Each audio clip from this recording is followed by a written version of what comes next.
तो कल हमने राधा कृष्णन आयोग को बताया था। आवाज़ स्पष्ट आ रही है?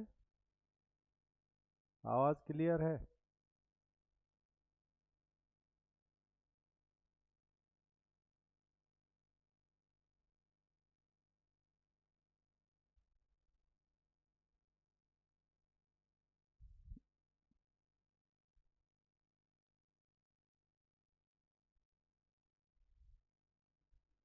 तो कल हमने राधा कृष्णन आयोग की जो सिफारिशें हैं भारत में उच्च शिक्षा को बेहतर करने के लिए, उनमें से निम्न सिफारिशें हमने डिस्कस कर ली थी कि राधा कृष्णन आयोग ने क्या क्या सुझाव दिए थे, शिक्षा के लक्ष्य के लिए क्या था, उसके अलावा जो है शिक्षण संकाय, इसके अलावा जो है विश्वविद्यालय शिक्षा का प्रशासन और वित्तीय प्रबंधन, उच्च शिक्षा का संरचनात्मक संगठन और शिक्षा का माध्यम।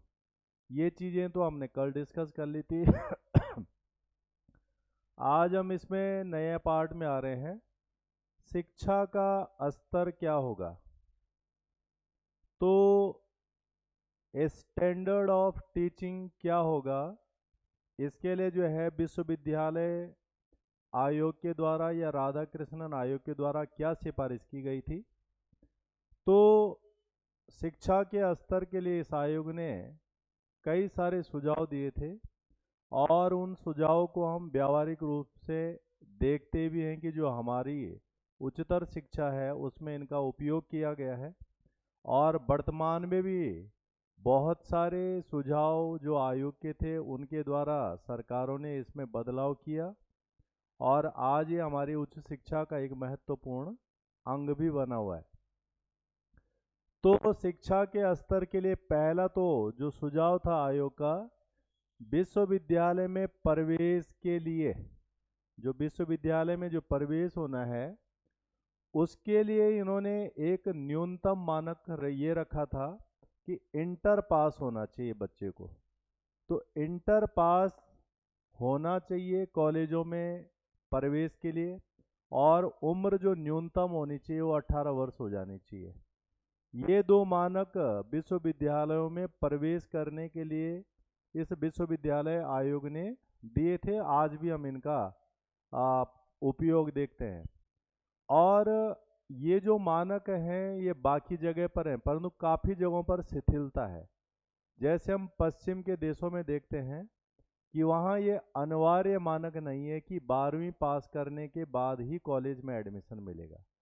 कई विद्यार्थियों के उदाहरण ऐसे भी हैं कि जिन्होंने 12th में फेल हो गए थे, उसके बावजूद भी जो है कॉलेजों ने उन्हें एडमिशन दिया है। जैसे ऑक्सफोर्ड है, हार्वर्ड है, ये जो बड़े बड़े विश्वविद्यालय हैं, अमेरिका की यूनिवर्सिटीज़ हैं, जो उसके बावजूद भी एडमिशन दे देती हैं।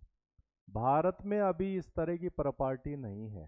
यहाँ एक मानक है। तो ये जो मानक हमारे विश्वविद्यालयों में आज है, इसका सुझाव जो है राधा कृष्णन आयोग ने दे रखा था और सरकार ने उसको लागू भी किया। तो एक तो इसने शिक्षा के स्तर को मेंटेन करने के लिए ये सुझाव दिया था। दूसरा क्या कहा था, विश्वविद्यालय में छात्रों की अधिकतम संख्या। अब इसमें क्या होता है, शिक्षा प्रभावित होती है। जैसे हम रेशो बोलते हैं कि एक शिक्षक मर कितने विद्यार्थी होने चाहिए या कितने विद्यार्थियों को एक शिक्षक के द्वारा पढ़ाया जाना चाहिए। तो वो तभी है जब जो है इसमें सीमाएं निर्धारित हों। हमारी जो नई शिक्षा नीति है उसमें भी ये चीज़ें बताई गई हैं कि एक शिक्षक के द्वारा लगभग 30 विद्यार्थियों को पढ़ाया जाना चाहिए, 30। अगर ज़्यादा हो रहे हैं उससे विद्यार्थी तो कहीं ना कहीं जो है गुणवत्ता में प्रभाव पड़ेगा, समझाने में प्रभाव पड़ेगा, विद्यार्थी की जो क्वेरीज हैं वो रिजॉल्व नहीं हो पाएंगी, शिक्षक सभी पर जो है ध्यान नहीं दे पाएगा। इसलिए स्कूलिंग सिस्टम तक तो काफ़ी सख्त मानक होते हैं इस मामले में। हायर एजुकेशन में थोड़ा शिथिलता हो सकती है। तो इस आयोग ने कहा था कि जो विश्वविद्यालय हैं उनमें अधिकतम जो संख्या होनी चाहिए वो 300 होनी, 3000 विद्यार्थी होने चाहिए एक विश्वविद्यालय के अंदर। और जो इन विश्वविद्यालयों से संबद्ध कॉलेज होते हैं एफिलिएटेड कॉलेज होते हैं, उनमें विद्यार्थियों की संख्या 1500 होनी चाहिए। तो ये एक मानक दिया था इन्होंने कि यूनिवर्सिटी में लगभग 3000 विद्यार्थी हों और जो उनसे एफिलेटेड कॉलेज हैं उसमें 1500 विद्यार्थी हों। और कई बार इन मानकों का उल्लंघन भी होता है तो उससे एजुकेशन प्रभावित होती है, परंतु पीछे से जो है आज की डेट में जो हम देख रहे हैं वो काफ़ी सुधार है। और आ, इसके बाद जो है अब तो सेमेस्टर सिस्टम भी आ गया है, न्यूनतम अधिकतम विद्यार्थियों की संख्या भी निर्धारित है। तो लिंगदो कमेटी आई थी, लिंगदो समिति ने ऐसे तमाम मामलों में सुझाव दिए थे कि हायर एजुकेशन में क्या क्या बदलाव होने चाहिए। तो लिंगदो समिति की सिफारिशों पर काफ़ी सारी अब सीमाएं निर्धारित है उसके अलावा जो शिक्षण दिवस हैं वो कितने होने चाहिए, यानी जो वर्किंग टीचिंग डेज हैं यूनिवर्सिटीज़ में, तो 365 दिनों में से 180 दिन तो कम से कम जो है शिक्षण कार्य होना चाहिए। ऐसा इस आयोग ने जो है सुझाव दिया था। तो 180 दिन का टीचिंग वर्क होना चाहिए। उसके अलावा पीजी स्तर पर विचार गोष्ठियों को प्रोत्साहित करने की बात इस आयोग ने कही थी। और ये एक बहुत लॉजिकल विषय है, क्योंकि विद्यार्थियों में एक समय के बाद खुद अपनी सोच, अपने विचार, अपनी जो है एक स्थिरता, या फिर जो है जैसे हम कहते हैं कि अपना विचार रखना किसी विषय पर, उसका समर्थन करना, उसका विरोध करना, या फिर जो है स्वतंत्र विचारों को विकसित करना, नई सोच लाना, नई बातों को जो है आगे लाना, उसके हिसाब से काम करना, नया सोचना, ऐसी तमाम बातें विद्यार्थियों में विकसित हो जानी चाहिए एक समय के बाद। और इसीलिए इस आयोग ने भी कहा था कि जो विचार गोष्ठियां होनी चाहिए, उससे क्या होता है, किसी विषय पर हमारी राय स्पष्ट होती है, हम अपनी राय को सामने लाते हैं, उस राय में क्या बेहतर है, क्या कमियां हैं, वो उनका भी पता लगता है, और इस तरह से विचारों का उन्नयन होना शुरू हो जाता है, नई एक अवधारणा हमारे अंदर विकसित होना आरंभ हो जाता है। तो इसे प्रोत्साहित करना चाहिए। इसके अलावा छात्रों को जो है उनका शिक्षण उन्नयन हो, यानी उनकी जो एजुकेशन है उसमें प्रोग्रेस हो, प्रगति हो, और वो ज़्यादा तरक्की करें। वो तब तक संभव नहीं है जब तक एक मानक नहीं बनाया कि तुम इतना लाने पर तुम्हें ये श्रेणी रहेगी, ये लाने पर। तो इसने श्रेणियों को निर्धारित किया था। तो इन्होंने कहा था कि जो छात्र हैं उन छात्रों को जो है डिवीजन देनी चाहिए, first division, second division, third division. तो ऐसी श्रेणियां अगर 70% के आसपास इसको ला रहा है बच्चा तो फर्स्ट डिवीजन हो जाएगी, 55% ला रहा है तो सेकंड डिवीजन हो जाएगी, और 40% ला रहा है तो थर्ड डिवीजन। तो ये मानक है, ये भी जो है इन्होंने दिया था। और साथ में इन्होंने कहा था कि भारत एक ऐसा देश था उस दौर में जब लोगों के पास अपने जीवन निर्वाह करने के लिए पर्याप्त संसाधन सभी के पास नहीं थे। इसलिए जो डे टाइम का स्कूल था, दिन का जो कॉलेज था, उस समय हर कोई नहीं आ सकता है। बहुत सारे लोग ऐसे होते हैं जो दिन में काम करते हैं परंतु पढ़ने की इच्छा रखते हैं, और ऐसे तमाम पढ़ने वाले बच्चों को तभी मौका मिलेगा जब उनके लिए उस समय भी जो है कक्षाएं उपलब्ध होंगी जब उनके पास काम के अलावा समय बचता है, तो वो इवनिंग क्लासेस पॉसिबल है। तो इस आयोग ने ये भी कहा था कि सायकालीन कक्षाओं की व्यवस्था होनी चाहिए, यानी इवनिंग क्लासेस। बहुत सारे कॉलेज हैं जहाँ पर इवनिंग क्लासेस चलती हैं, उत्तर पूर्व के राज्यों में बहुत सारी चलती हैं। हमारे एक स्पीकर थे लोकसभा के, पीए संगमा, तो उन उन वो उन्होंने अपने बारे में बताया था कि उन्होंने सारी पढ़ाई जो है इवनिंग क्लासेस में की है, यानी कभी भी उनके पास ऐसा समय नहीं रहा है कि वो डे टाइम के कॉलेज में आ सके, इसलिए दिन में काम करते थे शाम को। बट जब ये चीज़ संभव इसलिए हुई है क्योंकि इस तरह का उपलब्धता वहाँ पर थी। तो इस आयोग ने इवनिंग क्लासेस के लिए भी सुझाव दिया था। तो शिक्षा का स्तर बेहतर हो, उसके लिए ये तमाम प्रकार के सुझाव इस विश्वविद्यालय आयोग के द्वारा दिए गए थे। यहां से कोई क्वेश्चन डाउट है तो पूछ लीजिए। इसके अलावा जो है शिक्षक वर्ग पर इसकी क्या सिफारिश थी? टीचिंग स्टाफ ये हमने कुछ पॉइंट पीछे भी बात किए थे। तो शिक्षक वर्ग के लिए इस आयोग ने कहा था कि जो अध्यापक होंगे विश्वविद्यालयों में वो 4 कैटेगरियों में डिवाइड होने चाहिए।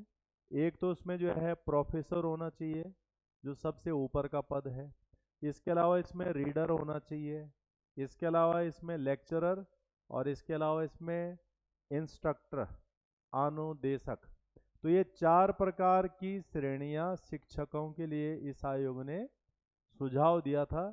ये जो दो हैं ये सीनियर टीचर हो जाते हैं प्रोफेसर और रीडर, और ये दो जूनियर हो जाते हैं लेक्चरर और इंस्ट्रक्टर। तो ये इन्होंने जो है सुझाव दिया था कि 4 तरह की श्रेणियां यहाँ पर होनी चाहिए। इसके अलावा इन्होंने कहा था कि इनका जब जो है जूनियर से सीनियर में प्रमोशन होगा तो तब जो है पदोन्नति को योग्यता के आधार पर निर्धारित किया जाए। तो इसका मतलब ये हुआ कि इनकी योग्यता, इनकी क्वालिफिकेशन ही जो है वो आधार होगी जब इनको जो है प्रमोशन दिया जाएगा, और इससे शिक्षा भी अच्छी बनेगी। इसके अलावा इस आयोग ने कहा कि शिक्षकों को एक सप्ताह में 18 घंटे का शिक्षण कार्य कराना चाहिए, 18 आवर्स। तो ये जो है एक क्राइटेरिया बनाया कि एक हफ्ते में 18 घंटे की कक्षाएं शिक्षकों को लेनी चाहिए। और जो पीजी और रिसर्च वाला पार्ट है, पोस्ट ग्रेजुएशन की क्लास और रिसर्च वाली जो क्लास है पीएचडी वाली, उसमें जो है ये टीचिंग हर 12 से 15 घंटे, क्योंकि यहाँ पर ज़्यादा सीनियर बच्चे होते हैं तो उनको रेगुलर जो है टीचरों के अधीन रहकर ही शिक्षा नहीं करनी है, बल्कि उन्हें खुद भी सोचना, समझना, एनालिसिस करना है। तो इसलिए यहाँ पर शिक्षकों का घंटे घटाए गए हैं।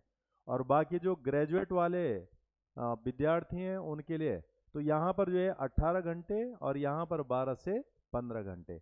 यहाँ इससे क्या होगा, शिक्षक वर्ग का एक मानक निर्धारित होगा कि शिक्षकों को क्या करना है।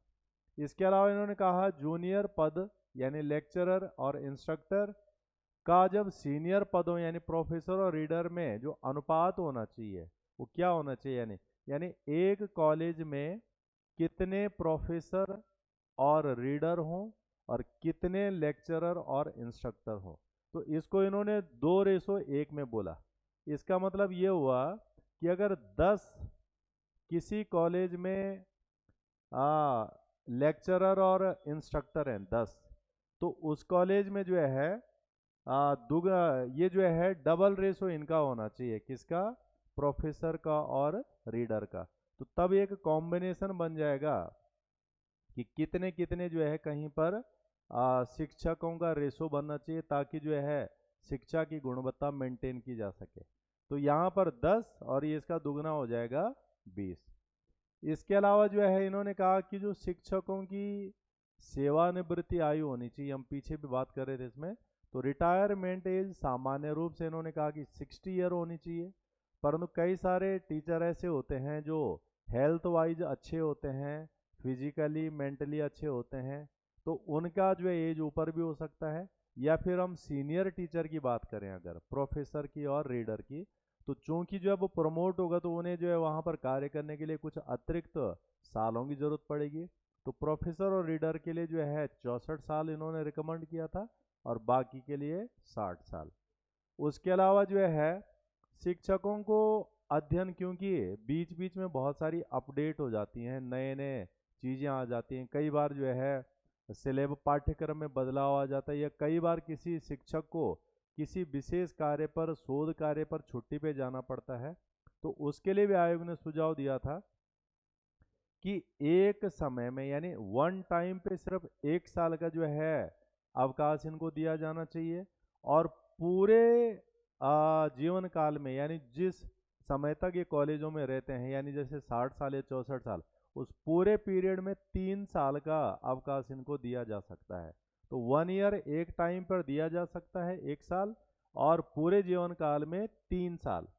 3 साल का अवकाश इनको दिया जा सकता है। ये जो रिकमेंडेशन है वो शिक्षकों को नए विषयों की जानकारी, नए टॉपिकों की जानकारी या किसी विषय पर अध्ययन करने के लिए जो आवश्यकता पड़ती है उसके हिसाब से, इससे क्या होगा, शिक्षण की गुणवत्ता में बेहतरी होगी और अच्छा जो है शिक्षण कार्य किसी संस्थान में चल सकता है। और हम जैसे देखते हैं कि जो रिसर्चर होते हैं वो काफ़ी ज़्यादा छुट्टियों पे जाते हैं या दूसरी जगहों पर जाते हैं, दूसरे कॉलेजों में जाते हैं या विदेश चले जाते हैं कई बार। तो लक्ष्य इनका यही होता है कि कैसे हम शिक्षा को और अच्छा करें। तो ये तमाम बातें शिक्षक वर्ग के लिए इस आयोग ने सुझाव दिया था। छात्र कल्याण पे इन्होंने क्या कहा, स्टूडेंट वेलफेयर।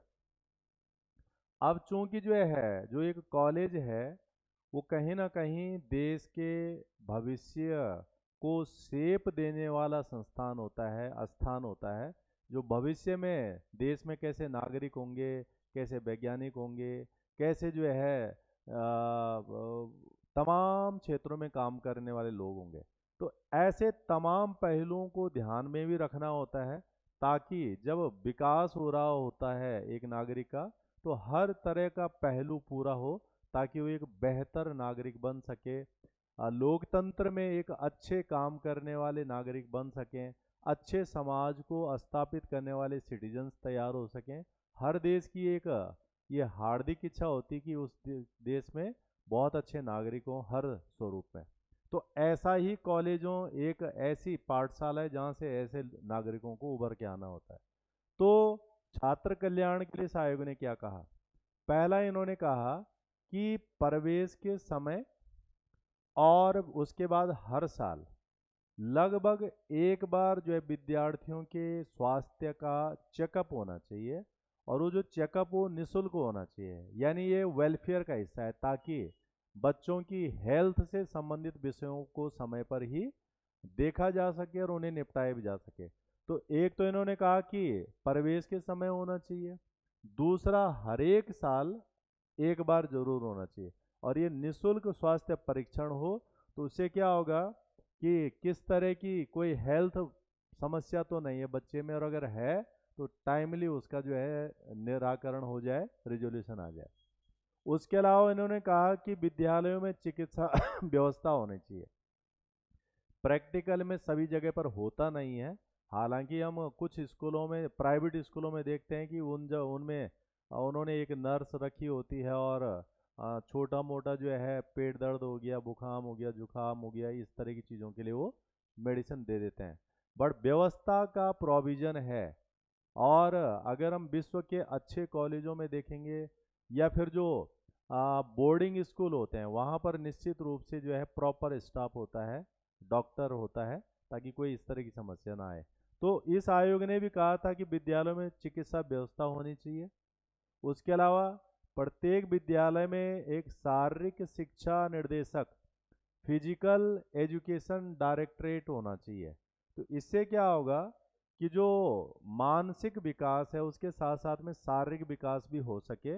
तो शारीरिक विकास हो सके उसके लिए इन्होंने कहा था कि शारीरिक शिक्षा निर्देशक की नियुक्ति होनी चाहिए प्रत्येक विद्यालय के अंदर।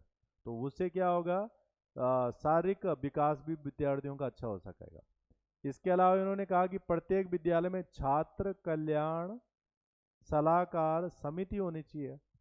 तो ये जो छात्र कल्याण सलाहकार समिति है ये छात्रों के कल्याण से संबंधित सुझाव देगी और कॉलेज उस पर काम करेगा और उसके से क्या होगा, विद्यार्थियों को ज़्यादा लाभ हो सकता है। अब जैसे छात्र कल्याण से जुड़े हुए कई पहलू हो सकते हैं, जैसे विद्यार्थियों के लिए लाइब्रेरी में सही व्यवस्था होना, रीडिंग रूम में अच्छी व्यवस्था होना, पानी की व्यवस्था होना, शौचालय की व्यवस्था होना, परिवेश में सहूलियत होना, स्कॉलरशिप का उपलब्धता होना, ऐसी तमाम चीज़ें हैं जिससे विद्यार्थियों को फायदा हो सके। या भारत जैसे देश में सभी के पास संसाधन नहीं होते हैं तो ऐसे बच्चों को भी ये सुविधाएं मिल सकें जो योग्य हैं, काबिल हैं, मेहनती हैं, परंतु स्वयं के संसाधन गरीबी के कारण उनके पास नहीं है। तो ये भी सलाह दी थी इन्होंने। उसके अलावा कहा था कि छात्र में उत्तम प्रशासन की रुचि का विकास होना चाहिए। ये एक बहुत महत्वपूर्ण पहलू है। कि हम देखते हैं कि गरीब देश, अमीर देश, विकसित देश, विकासशील देश और अल्प विकसित देश, इन तमाम जगहों पर आदमी एक ही स्वरूप का है। उसकी लंबाई, चौड़ाई, खान पान, ब्लड, हड्डी सब एक जैसा है, परंतु हर देश में अंतर है। अंतर विकास का है, प्रगति का है, व्यवस्था का है, भ्रष्टाचार का है, ये तमाम चीजें। तो इसमें कहीं ना कहीं एक उत्तम प्रशासन के लिए एक सोच होती है कि हमें गलत नहीं करना है, अच्छा करना है, ईमानदारी से करना है। ये सोच अगर यहीं से विकसित हो जाए तो फिर आगे वो समाज में आकर एक अच्छा अभिभावक होगा, अच्छा शिक्षक होगा, अच्छा अधिकारी होगा, अच्छा पॉलिटिशियन होगा, सब कुछ। ये चीज यहाँ से होनी चाहिए, ये कहा गया था। साथ में प्रोटोकॉल प्रणाली होनी चाहिए। प्रोटोकॉल में मतलब एक मानक होना चाहिए कि अगर कोई जो है आयोजन कराया जाए तो उसका तरीका क्या होना चाहिए, कोई खेल हो तो उसका तरीका क्या होना चाहिए, अगर जो है परीक्षाएं हो तो उसका तरीका क्या होना चाहिए, एग्जामिनेशन हो तो उसका एक तरह प्रोटोकॉल सिस्टम होना चाहिए। यानी उसमें मानक बनाए गए हों किसी भी चीज़ के होने करने के लिए। तो उससे क्या होगा, एक पूर्व निर्धारित व्यवस्था सबके सामने रहेगी और हर किसी को उस व्यवस्था के हिसाब से आगे बढ़ना होगा, जिससे व्यवस्था अच्छी बनेगी। तो उसी को हम कहते हैं गुड एडमिनिस्ट्रेशन, अच्छा प्रशासन। तो ये भी इन्होंने कहा था। साथ में इन्होंने कहा छात्रावास व्यवस्था होनी चाहिए, और एक छात्रावास में 50 से ज़्यादा बच्चे नहीं होने चाहिए, ऐसा। तो इससे क्या होगा कि उससे जो फैसिलिटी है, सुविधा है, वो ज़्यादा अच्छी से मिल जाएंगी। एक साथ में इन्होंने कहा कि NCC, national cadet corps, NCC जैसा एक अंग भी होना चाहिए प्रत्येक स्कूल के अंदर, ताकि बच्चों में डिसिप्लिन आ सके, ताकि बच्चों को भविष्य में देश में कभी आपात जैसी स्थिति आ जाए तो उसके लिए ट्रेन किया जा सके, और उनके अंदर जो है एक कई तरह के व्यवहारिक चीज़ें जो है विकसित की जा सके। तो जैसे हम पश्चिमी देशों में देखते हैं, वेस्टर्न कंट्रीज में जनसंख्या कम होती है वहाँ पर, तो वहाँ पर सरकार ने मानक बना रखा होता है कि प्रत्येक नागरिक को अपने जीवन काल में 2 साल तक सेना में ट्रेनिंग लेना होता है, काम करना होता है, चाहे वो सेना में परमानेंट नौकरी करना चाहे या ना करना चाहे। तो 2 साल की ट्रेनिंग ले, काम करे, फिर उसे दूसरे क्षेत्रों में जाना है तो वापस आके काम कर सकता है, बट कम से कम इतना ट्रेनिंग लेना है। ये इसलिए कि उन देशों की जनसंख्या कम है, हमारी जनसंख्या वैसी नहीं है, इसलिए वहाँ सेना की क्राइसिस रहती है, यानी सेना में लोग अच्छे मिलते नहीं हैं। जैसे आजकल यूक्रेन ने जो है अपने 18 से ऊपर और 60 से नीचे के मेन नागरिकों के लिए कह रखा है कि सभी को जो है सेना में सेवा देनी है कंपलसरी। हमारी जनसंख्या बड़ी है, सेना भी बड़ी है, फिर भी आपातकाल की स्थितियां कभी आ जाती हैं, जैसे 1962 में चीन युद्ध के समय आई थी।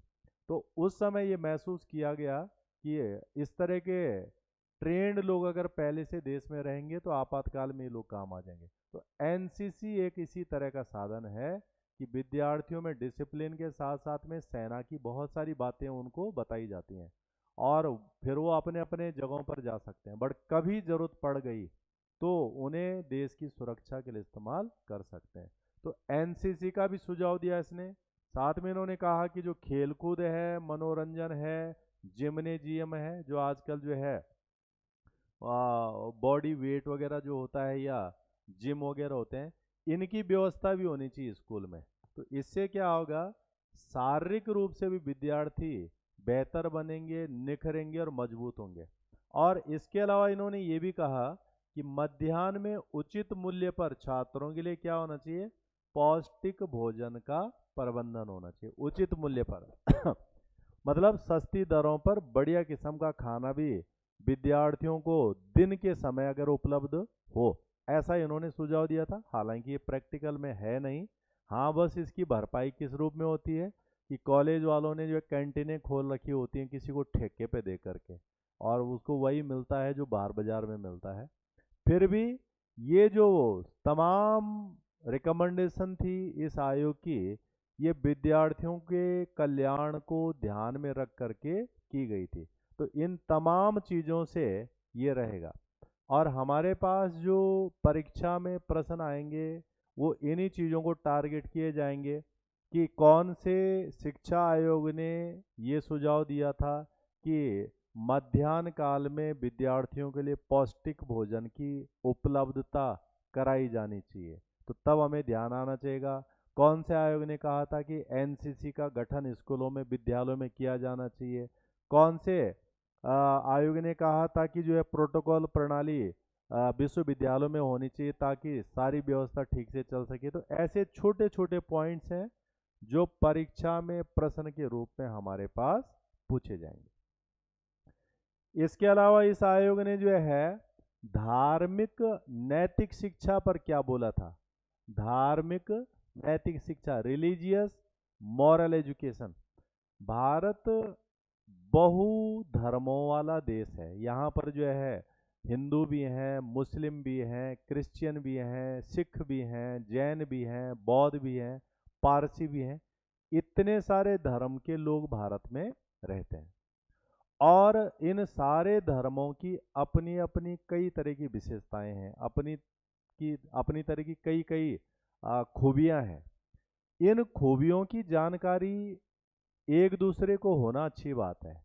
हम धर्म को फॉलो करें या न करें, परंतु उसकी अच्छी बातों को हमें जरूर जानना चाहिए, क्योंकि हमें साथ में रहना है, एक साथ जीना है, एक साथ काम करने हैं, एक ही जगहों पर रहना है।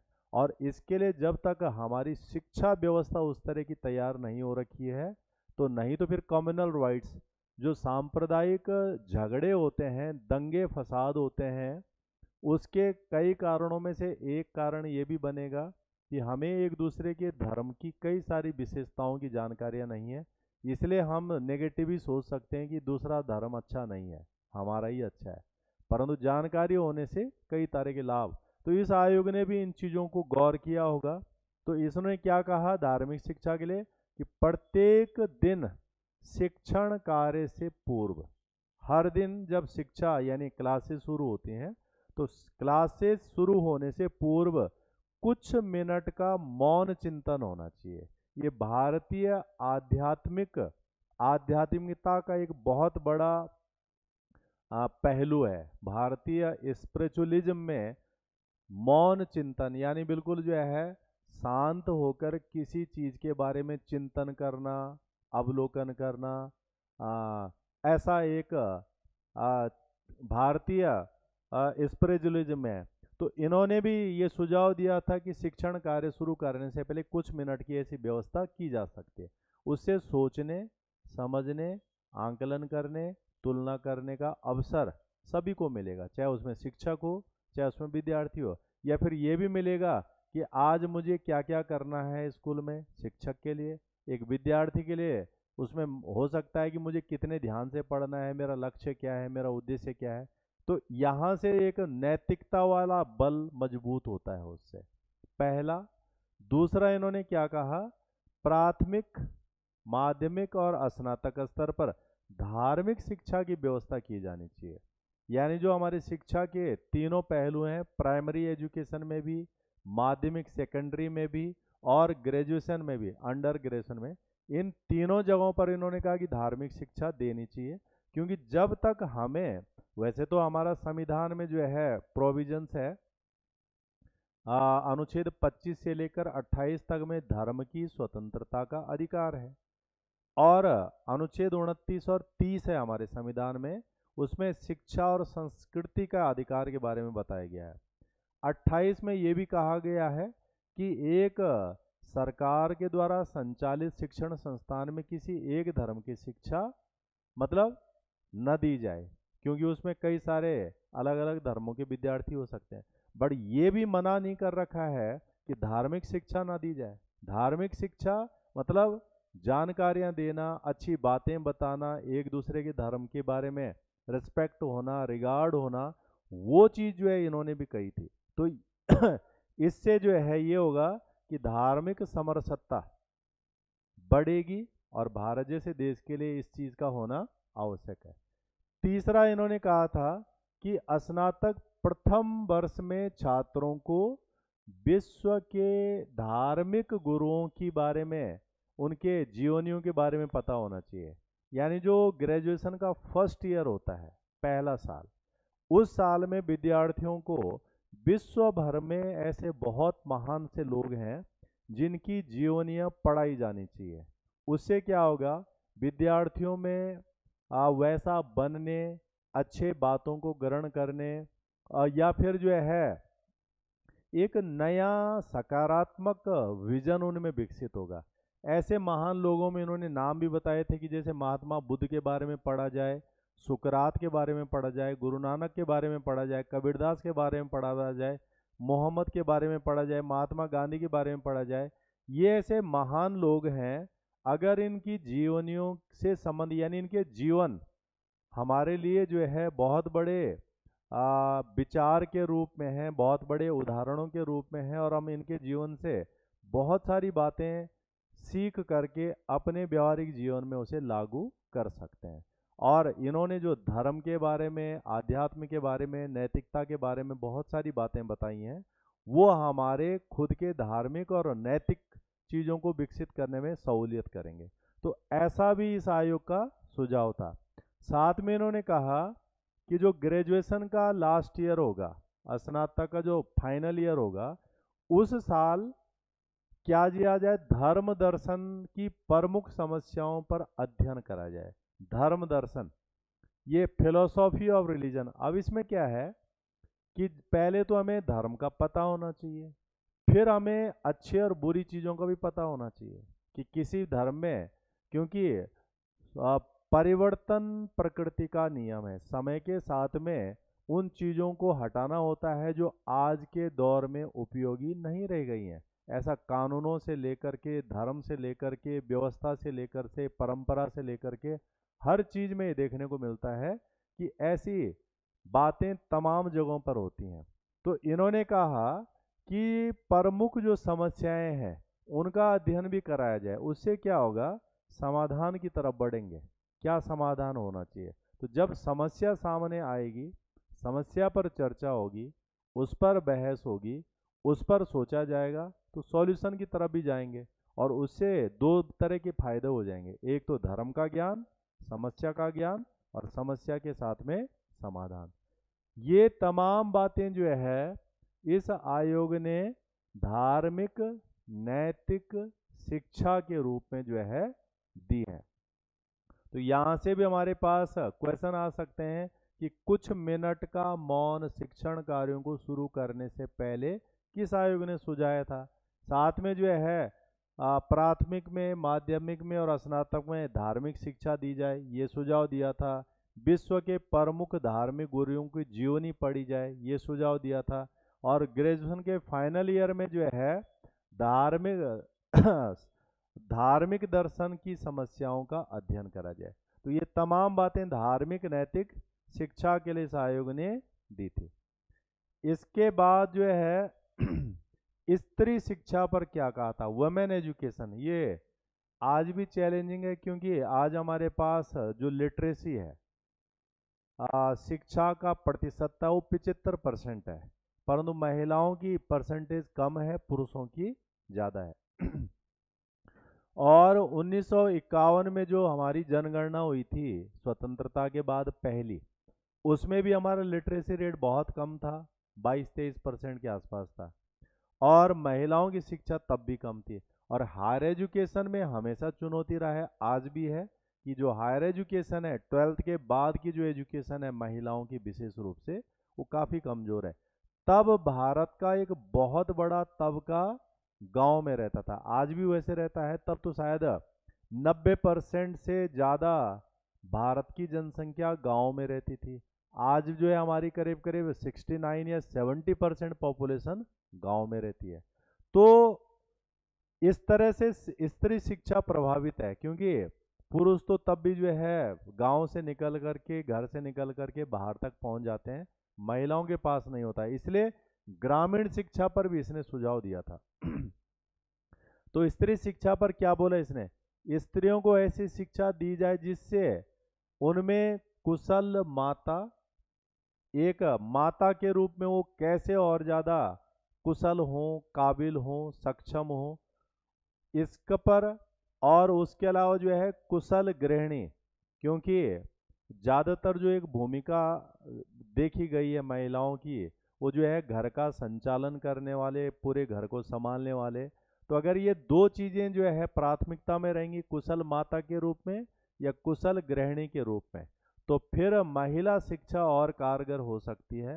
हालांकि आज अब ऐसा कोई मानक नहीं है, बल्कि सबके सामने बराबर अवसर हैं, पुरुषों के सामने भी और महिलाओं के सामने भी। और इसीलिए हमारी जो नई शिक्षा नीतियां हैं, इसमें ऐसा कोई प्रावधान नहीं, परंतु महिला सशक्तिकरण, महिला शिक्षा, महिला से संबंधित महिला बजट, इन विषयों पर अभी भी काम हो रहा है, ताकि जो है बराबरी का स्तर भारत में आ सके। पहला।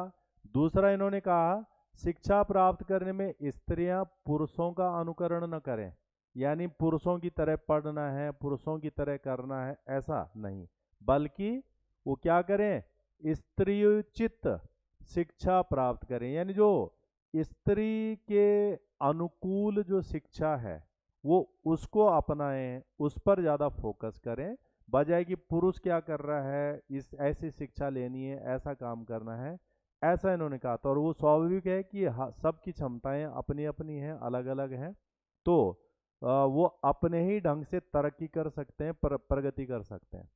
इसके अलावा इसने कहा कि शिक्षण व्यय को कम करने के लिए, क्योंकि शिक्षा पर जो खर्चा होता है, जैसे हम कह रहे थे कि हमारी जो टोटल जीडीपी है, हम उसका भी 3% खर्च कर पाते हैं, क्योंकि पैसा ही नहीं है। तो इन्होंने कहा कि ये शिक्षा व्यय कम हो सके, इसके लिए जो उच्च शिक्षा स्तर पर सह शिक्षा, यानी को एजुकेशन को प्रोत्साहन दिया जाना चाहिए। को एजुकेशन का मतलब जहाँ पे लड़के और लड़कियाँ एक साथ पढ़ती हैं, उसके लिए अलग अलग, जैसे पहले ज़्यादातर ट्रेंड था कि जो है गर्ल्स स्कूल अलग है, बॉयज स्कूल अलग है, गर्ल्स डिग्री कॉलेज अलग है, बॉयज़ डिग्री कॉलेज अलग है, तो ये खर्चे का स्वरूप है। अगर बच्चे कम हैं तो एक ही कॉलेज के अंदर दोनों पढ़ सकते हैं। तो ऐसा, क्योंकि ये 1949 की 48 की रिकमेंडेशन है, तो तब तो स्थितियाँ काफ़ी अलग थी। इसके अलावा जो है शिक्षण संस्थानों में पाठ्यक्रम में जो है, जो महिलाओं का पाठ्यक्रम है, महिला शिक्षा के लिए जो प्राथमिकता है, उसमें क्या क्या, एक तो गृह विज्ञान, जो होम साइंस है और अभी भी डोमिनेंट है, तो इसी आयोग ने इसका सुझाव दिया था कि होम साइंस चलाई जाए। उसके अलावा गृह सज्जा, होम डेकोरेशन, घर को कैसे सजाना, आजकल तो इंटीरियर डिजाइनिंग सीधा सीधा एक कोर्स होता है, इंजीनियरिंग होती है। उसके अलावा पालन पोषण, अपब्रिंगिंग, यानी जो बच्चों का पालन पोषण होता है, क्या होता है। तो इस आयोग ने इन 3 पाठ्यक्रमों को भी स्थान देने का सुझाव दिया था कि होम साइंस हो, होम डेकोरेशन हो और अपब्रिंगिंग जैसे विषय पाठ्यक्रम महिला शिक्षा के लिए किए जाएं, ये भी इनका सुझाव था। और इसके अलावा इन्होंने कहा गृह प्रबंधन यानी होम मैनेजमेंट एवं गृह अर्थशास्त्र, होम इकोनॉमिक्स की शिक्षा प्राप्त करने के लिए स्त्रियों को क्या किया जाए, प्रोत्साहित किया जाए, कि कैसे स्त्रियां इस प्रकार की शिक्षा, गृह प्रबंधन, कि घर कैसे चलाना है, क्या बनाना है, क्या करना है, क्या करना है। उसके अलावा गृह अर्थशास्त्र, इकोनॉमी, और कहते हैं कि जो ज़्यादा बेहतर घर संचालन वाली महिलाएं होती हैं, वो जो है घरों को संभाल करके बेहतर स्थिति में ले आती हैं। ये तमाम बातें जो है स्त्री शिक्षा के लिए जो है इस विश्वविद्यालय आयोग के द्वारा दी गई थी। इसमें कोई डाउट, कोई क्वेश्चन, कोई कंफ्यूजन है तो उसे पूछ लीजिए।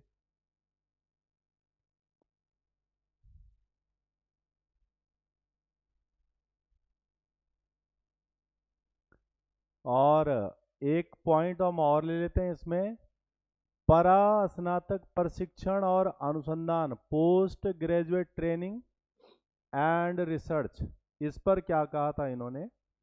तो इन्होंने कहा था इसमें ये जो हमारी हायर एजुकेशन है, उसमें जो लास्ट के 2 हिस्से हैं, पहले तो हो गया यूजी अंडर ग्रेजुएट, फिर पीजी पोस्ट ग्रेजुएट, और उसके बाद रिसर्च वाला हिस्सा अनुसंधान। तो इन्होंने इसमें कहा था कि एमए और एमएससी की जो उपाधियों के नियम हैं, उनमें एक यूनिफॉर्मिटी होनी चाहिए, यानी एक समानता होनी चाहिए, एक रूपता होनी चाहिए। तो जो एमए और एमएससी वाला जो पैटर्न है उसके लिए उन्होंने कहा कि इन उपाधियों के नियम जो होने चाहिए, रूल्स जो होने चाहिए, वो एक जैसे होने चाहिए। एक दूसरा इन्होंने कहा कि प्रत्येक विश्वविद्यालय में प्रवेश के लिए क्या होनी चाहिए, एक अखिल भारतीय स्तर की प्रवेश परीक्षा होनी चाहिए, एंट्री। आज की डेट में अब तो आ भी गया है जो सीयूट है, सीयूट जो नया एग्जाम आया है वो एक अखिल भारतीय स्तर का एक जो है प्रवेश परीक्षा हो गई है, जिसे नेशनल टेस्टिंग एजेंसी करवाती है। तो ये सुझाव जो है 1949 में जो है इस आयोग ने दे दिया था कि एक अखिल भारतीय स्तर की प्रवेश परीक्षा कराई जानी चाहिए, उसके आधार पर बच्चों को एडमिशन मिलना चाहिए कॉलेजों में, जो अब जाके पूरा हुआ। साथ में उन्होंने कहा पीएचडी की परीक्षा में थीसिस जो होता है, जो शोध प्रबंधन है उसमें ये जो थीसिस के साथ साथ मौखिक परीक्षा को भी शामिल किया जाए, ओरल। तो जो मौखिक परीक्षा है ये दोनों की दोनों इसके लिए होनी चाहिए।